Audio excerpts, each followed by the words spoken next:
Okay, gang, welcome back to Dad Digs. The goal for today is brush hogging the top pasture. It's about 6 acres, and it used to be a crop field 100 years ago. It was also used as a pasture. There's barbed wire and woven wire in the hedgerows and stuff. And when I bought it, it was overgrown above my head with mountain olives and blackberry briars, and it's taken me 7 years to kind of get it back to where it ought to be. It's close to being a hay field. You could probably take hay off of it if you wanted to, but it's not horse quality hay, that's for sure. So I'm gonna mow it one more time and be done with it for this year. The tools that I'm gonna need for today: grease gun. I've already greased the tractor. I greased the brush hog. We're good to go on that. We're gonna need a good pair of gloves, safety glasses / sunglasses. Never go anywhere without the handy dandy Leatherman. And my PTO shaft is known to spit shear pins out all the time. So shear pins don't stand a chance. I put grade 5 7/16 bolts in it, and I double nut them on there. And so I need 2 11/16 wrenches to tighten those double nuts up. I'm gonna need a whole lot of diesel fuel. I think it was 5.67 this morning in Pennsylvania when I bought it. I don't know, we'll probably burn through close to 10 gallons today. And last but not least, I've got the drone today. We're gonna get some awesome aerial footage throughout the process. We're gonna do a time lapse, we're gonna do aerial footage, so stick around. This is gonna be a good one. Thank you for watching Dad Digs.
Okay, gang, as you can see, we've had a high-speed come apart.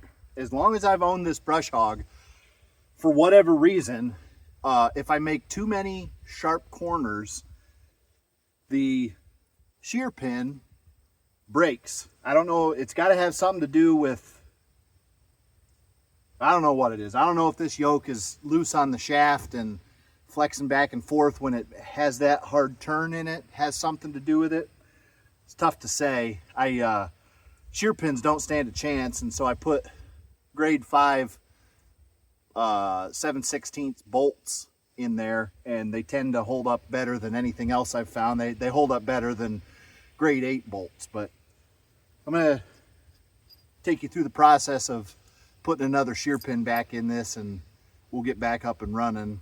Hopefully we can get it done without having to go get any more tools. I try to keep everything right here on the tractor. So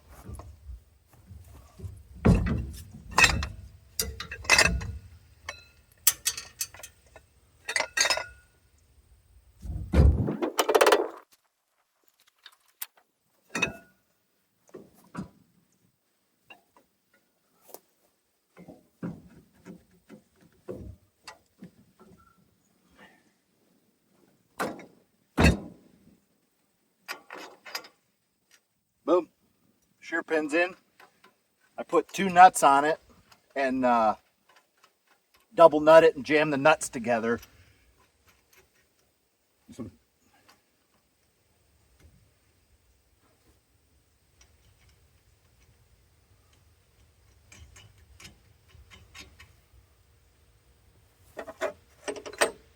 There's our 2 nuts.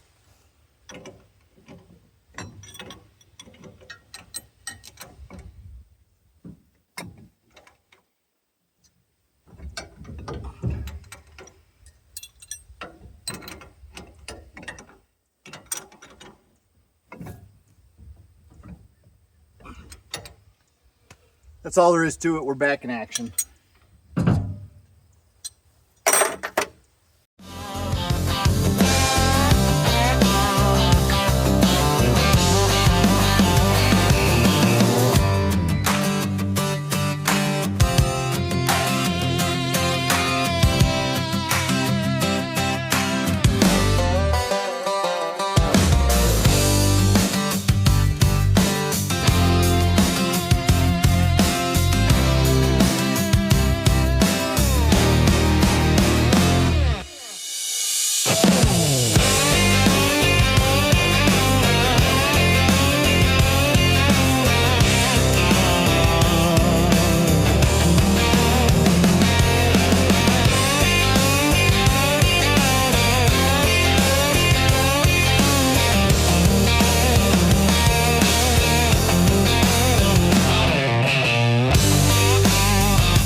Okay, gang, I just wanted to take a minute to thank Garrett Fossmer from Fossmer Family Lawn Care in Coudersport, Pennsylvania, for letting me use his drone, trusting me not to destroy it, and teaching me how to use it while I also operate the brush hog. So thank you very much to Fossmer Family Lawn Care.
Okay, gang, as you can tell, I've been working on this for a long time. It's been 7 years and it's come a long ways since I started. I normally try to get more than one pass per year, try to get it brush hogged multiple times, but I'm not going to get to it this year. But as you can see, there's a lot more to go. I have plenty more brush hogging to do. So if you guys like this kind of content, let me know. Please throw a comment in there. Make sure you like and subscribe. And if you'd like to see more of this type of content, I would be happy to do it. Again, thank you to Fossmer Family Lawn Care in Coudersport, Pennsylvania for the use of the drone today. And one more thing, I'm trying to get to 1,000 subscribers. So it would really mean a lot to me if you could hit that subscribe button. And as always, thank you for watching Dad Digs.